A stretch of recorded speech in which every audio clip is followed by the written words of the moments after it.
Friends, 500 సంవత్సరాల క్రితమే రాయబడ్డ భవిష్యమాలిక ఎందుకు పూజారులు మరియు పండితుల గుండెల్లో వణుకు పుట్టిస్తుంది? కలియుగాంతం అంత భయంకరంగా ఉండబోతుందా? ఇప్పుడు జరుగుతున్న యుద్ధాలను చూస్తే నిజమే అనిపిస్తుంది. ఇదంతా 16వ శతాబ్దంలోని ఒరిస్సాకు చెందిన 5 మహర్షులు తమ పరిజ్ఞానాన్ని మొత్తం ఉపయోగించి రాసిన భవిష్యమాలిక అనే పుస్తకాన్ని నుంచి ప్రారంభమైంది. వారిలో అచ్యుతాం దాస్ మహర్షి భూత భవిష్యత్ వర్తమాన కాలాల గురించి స్పష్టంగా ఈ పుస్తకంలో రాశారు. కలియుగాంతానికి సంబంధించిన సంకేతాలు కూడా ఆయన ఈ పుస్తకంలో మెన్షన్ చేశారు. కలియుగాంతం ఎంత భయంకరంగా ఉండబోతుంది, కొత్త యుగం ఎలా ప్రారంభమవుతుంది అనే విషయాల గురించి ఆయన ఈ పుస్తకంలో క్లియర్గా మెన్షన్ చేశారు. కలియుగాంతం అనేది పూరీ జగన్నాథుడి ఆలయం ద్వారా మనకు సంకేతాలు అందుతాయని భవిష్యమాలికలో చెప్పబడింది. ప్రతి 12 సంవత్సరాలకి ఒకసారి పూరీ జగన్నాథుడి విగ్రహాలను కొత్త వాటితో భర్తీ చేస్తారు. పాత వాటి నుంచి తీసిన బ్రహ్మ పదార్థం లేదా ఆత్మలను తిరిగి కొత్త వాటిలో ప్రతిష్ఠించి ఈ ప్రక్రియను పూర్తి చేస్తారు. కానీ ఇది ఎంతో రహస్యంగా జరుగుతుంది. పాత వాటి నుంచి తీసిన బ్రహ్మ పదార్థం లేదా ఆత్మలను తిరిగి కొత్త వాటిలో ప్రతిష్ఠించి జరిగే ఈ ప్రక్రియ ఎంతో రహస్యంగా బయట వారికి తెలియకుండా జరుగుతుంది.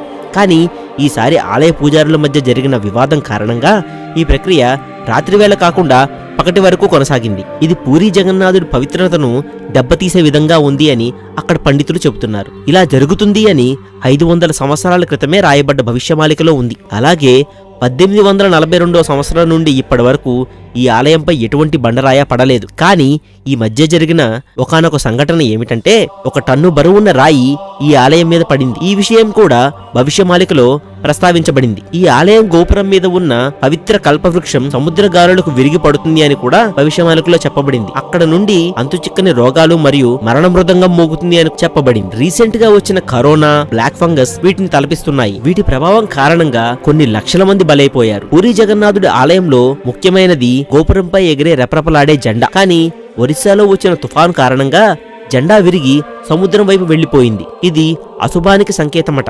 ఆలయ గోపురంపై ఉన్న సుదర్శన చక్రం తుఫాను గాలులకు వంగిపోతుంది అని కూడా భవిష్యమాలికలో చెప్పబడింది. అలా చెప్పినట్టుగానే జరిగింది. ఇది కలియుగాంతానికి సంకేతం, రాబోయే విపత్తుకు కూడా సంకేతం అని చెప్పబడింది. భవిష్యమాలికలో గోపురంపై ఉన్న జెండా నిప్పురవ్వలు చుమ్ముతుంది అని కూడా చెప్పారు. మార్చి 19, 2020 గోపురంపై వెలిగించిన జ్యోతి ఎన్నడూ లేని విధంగా బలమైన గాలుల చేత జెండాకు అంటుకుని జెండా తగలబడింది. ఈ సంవత్సరమే కరోనాతో కొన్ని లక్షల మంది మృత్యు ఒడిలోకి జారుకున్నారు. పూరీ జగన్నాథుడి విగ్రహాలకు అలంకరించిన వస్త్రాలు కూడా మంటలు అంటుకుంటాయని భవిష్యమాలికలో చెప్పారు. అలాంటి అపరాధాలు కలియుగాంతానికి దారితీస్తాయట. ఈ గోపురంపై ఇన్ని వేల సంవత్సరాలుగా ఒక్క పక్షి కూడా ఎగరలేదు.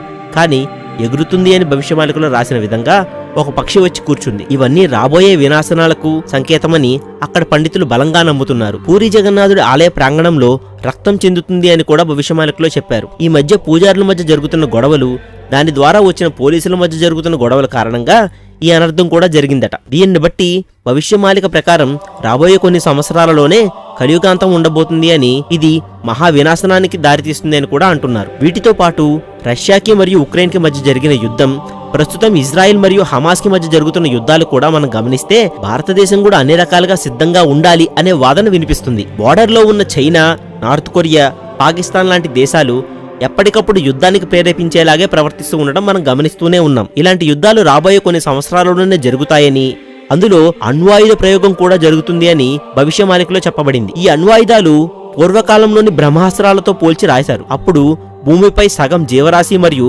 మానవాళి సైతం తుడిచిపెట్టుకుపోతుందట. ఫ్రెండ్స్, ఈ భవిష్యమాలిక గురించి మీ అభిప్రాయాన్ని మన కామెంట్ బాక్సుల్లో మెన్షన్ చేయండి. అలాగే మా వీడియో కనుక మీకు నచ్చినట్లయితే లైక్ చేసి షేర్ చేయండి. మా ఛానల్ సబ్స్క్రైబ్ చేసుకోవడం మర్చిపోకండి. Thank you for watching this video.